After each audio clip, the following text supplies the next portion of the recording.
Hello, my name is Miriam. I'm a family therapist and a human givens practitioner and supervisor. This is my book, How to Calm a Challenging Child. I'd like to invite you to a course that I've designed and I run online. It's called How to Help Children Thrive. The course is based on many years of experience of myself working with children, with families, with teachers, with therapists dealing with children, and of raising my own children.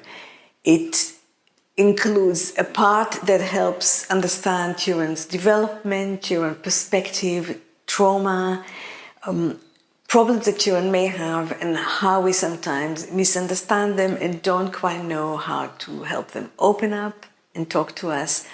And then lots of practical skills, all from the human given approach and in line with this approach of connecting with children, communicating with children, facilitating conversations with children and just being helpful. Now, being a child today isn't easy, although materially they've got a lot.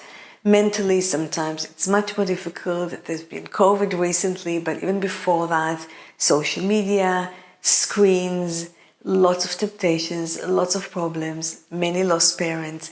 So if you're either a parent, a teacher, a therapist, anybody working or having children in your life, I think this course is for you.